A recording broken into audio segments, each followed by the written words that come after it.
Kanchipuram Vakula silks నాణ్యత మా ప్రాధాన్యత. మదీనాగూడ, మియాపూర్, హైదరాబాద్ లో త్వరలో శుభారంభం. నమస్తే అమ్మా. నమస్తే అమ్మా. అమ్మ, ఇంట్లో పూజ ఏ టైంలో చేసుకోవాలి? అంటే అది కూడా ఆడవాళ్ళు చేస్తే మంచిదా, మగవాళ్ళు చేస్తే మంచిదా, ఉదయం చేస్తే మంచిదా, సాయంత్రం చేస్తే మంచిదా? పూజ చేసుకునేటప్పుడు ఎన్నో డౌట్స్. అసలు చేస్తున్నందుకు సంతోషించాలి మొదటి మాట. కానీ భోజనం పొద్దున చేయాలా సాయంకాలం చేయాలంటే ఏం చెప్తామమ్మా? చెప్పండి, సమాధానం చెప్పండి. అంతేనమ్మా, ముందు ఆకలి తీరాలి కదా. పొద్దున తినాలి కదా, సాయంత్రం తినాలి కదా. అంచేత 2 పూటలా పూజ చేస్తారమ్మా బాగా పద్ధతి తెలిసిన పాతకాలం వాళ్ళు. ఈ రోజుల్లో సాయంకాలం పూజ చేయటం లేదు. ఒక దీపం పెట్టి ఏదో ఒక స్తుతి చదువుకోవడమో, ఏదో షోడశోపచార పూజ అంతా 2వ పూట చెయ్యట్లా. కనీసం దీపం పెడితే చాలు. దీపం పెట్టి ఏదో దేవతా స్తుతులు చదువుకుంటే సరిపోతుంది. ఉదయం తప్పనిసరిగా చేయాలి. ఎప్పుడు చెయ్యాలి? సూర్యోదయానికన్నా ముందు సాధారణంగా పూజ చేయరు. ధ్యానం చేసుకోవచ్చు, ఏర్పాట్లన్నీ చేసుకోవచ్చు. సూర్యోదయ దీపం మాత్రం అదే సమయంలో సూర్యుడు ఉదయించడానికి ముందు కానీ సూర్యోదయం అవ్వగానే కానీ దీపం పెట్టాలి దేవుడి దగ్గర. దేవుడి దగ్గర దీపం అంటే ఇంకా చీకటి ఉండగా పెట్టాలి. లేదా ఈ రోజుల్లో అసలు కుదరట్లేదు అనుకోండి. అట్లా అంటే బిజీ అయిపోయాయి కదా అందరు లైఫ్ స్టైల్. అదేనమ్మా, వేరే పనులకు ప్రాధాన్యం ఉండి ప్రయారిటీస్ అంటారే, ఇది పక్కన పడింది. అందువల్ల ఉదయమే చేయడం చాలా ప్రధానం. అది కూడా నేను 4ంటికి చేస్తాను, 3ంటికి చేస్తానంటే అసలు కుదరని సందర్భాల్లో మానేయకుండా చేయాలే తప్ప అప్పుడు కాదు చేయాల్సింది. సూర్యోదయాన్ని సమయంలోనే చేయాలి. అంతకుముందు ఏం చేయొచ్చు? ధ్యానం చేసుకోవచ్చు, జపాలు చేసుకోవచ్చు. మరి సంధ్యావందనం కూడా సూర్యోదయ సమయంలో చేస్తారు మగవాళ్ళు. సరిగ్గా సూర్యోదయ సమయంలో సంధ్యావందనం నేను తెల్లారుదాం 4 గంటలు చేస్తానంటే ఎట్లా కుదురుతుంది? నువ్వు రా అని సూర్యుడిని నిద్ర లేపుతారా? కాదు కదా. కనుక అలా చేయడం, అది సూర్యోదయ సమయంలోనే లేదా కాస్త అటు ఇటుగా చేయాల్సినటువంటి అవసరం ఉంటుంది. అది నిజంగా పూజ చేసేటటువంటి సమయం. అయితే కొంతమంది ఆ సమయంలో సంధ్యావందనం చేసుకుని ఏదో కొంచెం ధ్యానం చేసుకుని దీపం అది పెట్టుకుని తర్వాత సావకాశంగా పూజ చేసుకుంటారు. అది ఎప్పుడైనా సరే 12 లోపల పూర్తి అవ్వాలి. మధ్యాహ్నం 12 లోపల. అపరాహ్న సమయం దాటకూడదు. మొదలైతే పొద్దునే పెట్టాలి, తర్వాత కంటిన్యూషన్ కూడా 12 దాటి చేయకూడదు. ఇంకా 2వ ప్రశ్న చాలా ప్రధానమైంది. ఎవరు చెయ్యాలి పూజ? మగవారా ఆడవారా? ఏమని చెప్తారమ్మా? ఏదో గోత్రం చెప్పి నామధేయస్య అని చెప్పాక ఏమని చెప్తారు? సకుటుంబస్య అని చెప్తారు.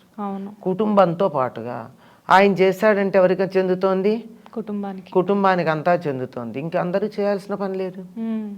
ఎవరు చెయ్యాలి అంటే మీకు ఆ మంత్రాలన్నీ కూడా ఎక్కువ భాగం మగవాడికి సంబంధించినవే ఉంటాయి. అంటే పూజ ఎవరు చెయ్యాలి?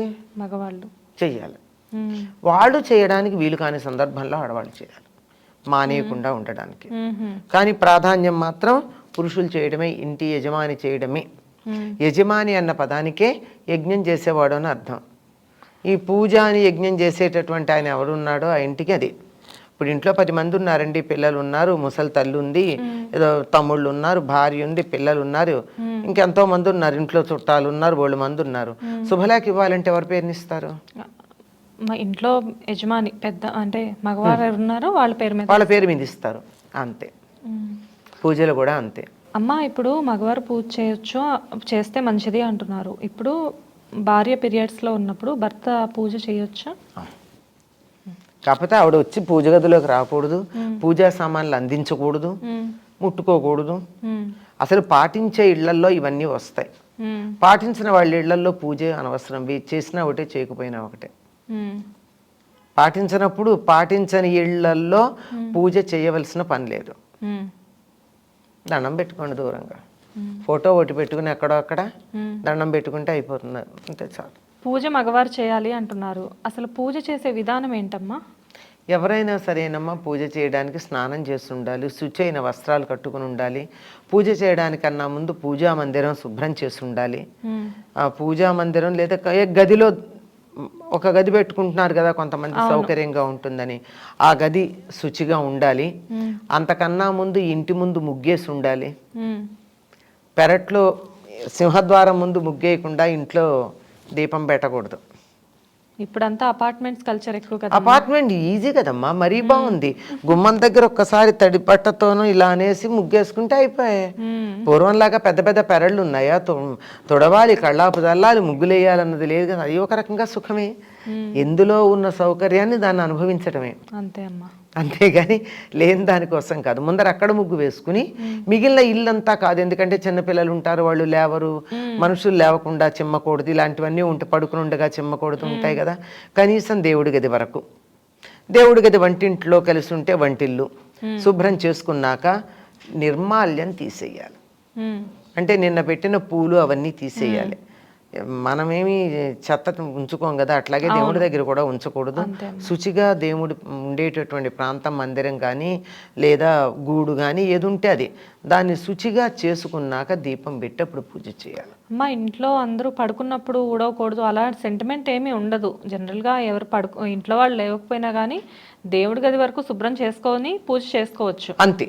అమ్మ, వాళ్ళు పడుకున్న గదిలో చిమ్మకూడదు. వాళ్ళు అంతేనమ్మా. అంచేత గదుల్లో పడుకుని ఉంటారు గనక పిల్లలు ఎవరో ఉంటారు ఇంకా అందరూ. అవునవును, ఈ రోజుల్లో ఎవరిని ఏమీ అనే పరిస్థితులు కావు కదా. అంచేత ఇంతవరకే పరిమితం చేసుకుని సరిపోతుంది. సరేనమ్మా. గురు పౌర్ణిమ అని అంటే సాయిబాబా గుళ్ళన్నీ బిజీగా ఉంటాయి. మంగళవారం అని అంటే ఆంజనేయ స్వామి గుళ్ళన్నీ బిజీ, శుక్రవారం అని అంటే అమ్మవారి గుళ్ళన్నీ బిజీగా ఉంటుంది, శనివారం అంటే వెంకటేశ్వర. ఇలాగా ప్రజల్లో ఒక పిచ్చ స్టార్ట్ అయిందండి.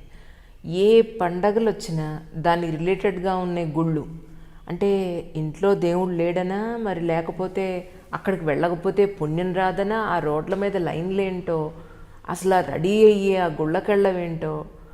నాకైతే నిజంగా అసలు చివరికి ఒక అకేషనల్గానే గుడికి వెళ్దామంటే అక్కడ జనాలను ఏ జనాలను చూడాలో అంత పెద్ద లైన్లో నిలబడాలా చూడడానికి అనిపించి ఇంట్లో లేడదని దండం పెట్టుకుని ఇంట్లోనే ఉండాలనిపిస్తుంది. నేను ఆ భక్తులకు దండం పెడతానమ్మా. ఎందుకంటే ఆ ఉక్కలు, ఆ చెమటలు, ఆ క్యూల్లో అంత పంచి పెద్ద పెద్ద పట్టు చీరలు కట్టుకుని అలంకారాలు చేసుకుని నగలు పెట్టుకుని అలా నిలబడినందుకు వారికో నమస్కారం. నేను చేయలేని ఆ పని, అందువల్ల నేను చేయలేని పని చేసినందుకు నమస్కారం చేస్తున్నా. కానీ ఒక్కటమ్మా, దేవాలయంలో శక్తి ఉంటుంది అనటంలో ఎటువంటి సందేహం లేదు. ఎందుకంటే అక్కడ యంత్ర ప్రతిష్టాపన జరుగుతుంది. ఇక్కడ ధ్వజస్తంభం కింద యంత్రం ఉంటుంది. ఈ రెండు యంత్రాలకి భూమి కింద రెండు రాగే గనక చక్కని విద్యుదయస్కాంత తరంగాలు వెడుతూ ఉంటాయి. అంతరిక్షంలో ఉండే శక్తిని ధ్వజస్తంభం పైన ఉండేటటువంటి లోహపు తొడిగే ఉంటుంది కదా, అది గ్రహించి భూమికి పంపితే అక్కడ ఉన్నటువంటి అది వెళ్ళి గర్భగుడిలో మూల విరాట్ కింద ఉన్నటువంటి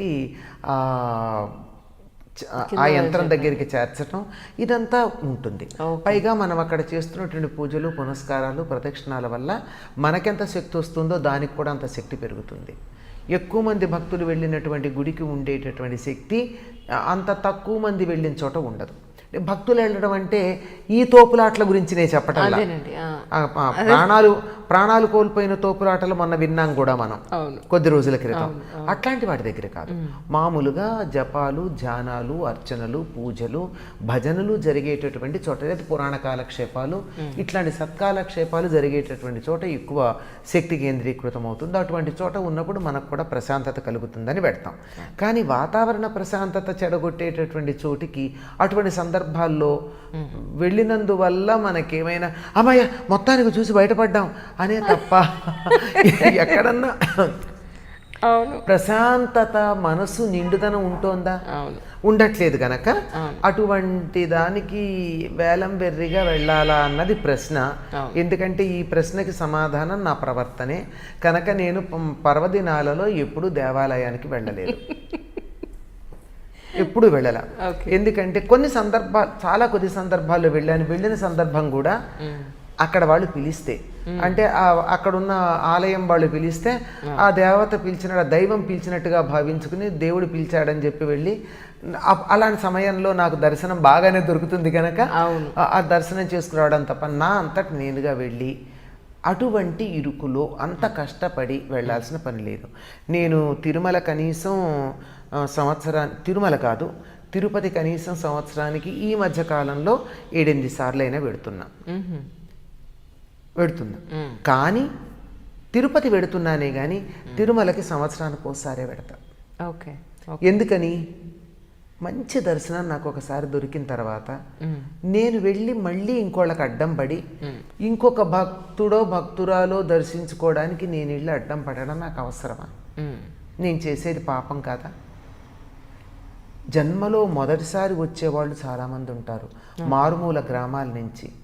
అట్లాంటి వాళ్ళు చాలా కష్టపడి వచ్చి దర్శనం కోసం వస్తే నేను 4 సార్లు దర్శనం చేసుకుని మళ్ళీ ఇంకోసారి దర్శనానికి వెళ్ళి వాళ్ళ దర్శనానికి అడ్డం నిలబడ్డానంటే దేవుడు నన్ను మెచ్చుతాడని నేను అనుకోను. అందుకని మళ్ళీ రేపు 21న పెడతాను, 22న పెడతా, 23 అక్కడ దిగుతా, మళ్ళీ 23 రాత్రికి బయలుదేరి వచ్చేస్తా. కోదండరామస్వామి ఆలయానికి వెళ్ళి తిరుపతి అధిదేవం అయిన కనుక ఆయనకు నమస్కారం పెట్టుకుని వస్తా. అంతేగాని తిరుపతి దాకా వెళ్ళాను, టీటీడీ వాళ్ళే పిలిచారు కనుకనే బలవంతం చేస్తే నాకు దర్శనం ఇప్పిస్తారు అనుకుని ప్రతిసారి అలా వెళ్ళడం అన్నది అది ధర్మం కాదు. అందువల్ల ఎన్నిసార్లు దర్శనం చేసుకున్నామని కాదు లెక్క. అసలు భగవంతుడు నన్ను చూశాడా లేదా అన్నది ముఖ్యం. నేను చూడ్డమా? నా మొహం ఈ కళ్ళేమిటి, చర్మచక్షువులతో భౌతిక పదార్థం చూస్తున్నానంతే కదా, దాని వెనకాల ఉన్న తత్వాన్ని నేను చూశానా? ఆ తత్వం నాలో ఉన్నటువంటి జీవుని ఒక్కసారి అనుగ్రహించిందా అన్న భావన ఎవరికి కలుగుతుందో తెలుసా అమ్మ?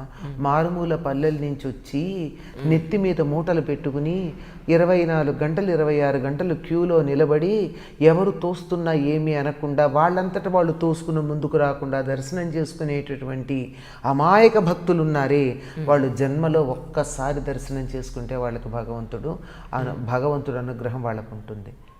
మనకా కాదు. అందుకని నేను అటువంటి దర్శనం చేసుకునే వాళ్ళకి అడ్డు వెళ్ళకూడదన్న ఒక్క నియమంతో అన్నిసార్లు వెళ్ళను. అప్పుడప్పుడు దర్శనం చేసుకుని వస్తా, సంవత్సరానికి ఒకసారో 2 ఏళ్లకు ఒకసారో, అంతే తప్ప అలాంటిది ఈ వేలం బెర్రేమిటి, అదొక ఫ్యాషన్ అయిపోయింది. నేను గుడికి వెళ్ళాను అని చెప్పుకోవడం, నువ్వు వెళ్ళలేదా అని అవతల వాళ్ళని వెళ్ళనటువంటి వాళ్ళని ఏదో మహాపరాధం చేసినట్టు పలకరించడాలు, పొద్దున్నే వెళ్ళొచ్చేసాం, నేను తెల్లారదామనే వెళ్ళొచ్చాం అంటే అదొక రకమైన ఈగో సాటిస్ఫాక్షన్, 10 మందికి చెప్పుకోవడం అన్నది కనపడుతూ ఉంది. ఇంకొకటి ఏంటంటే దేవుడు, స్పిరిచువాలిటీ అంటే ఆధ్యాత్మికత అనేవి కూడా పెద్ద కమాడిటీస్ అయిపోయినాయి ఈరోజు. అన్నిటికన్నా గొప్ప సేలబుల్ కమాడిటీ అయిపోయిందమ్మా.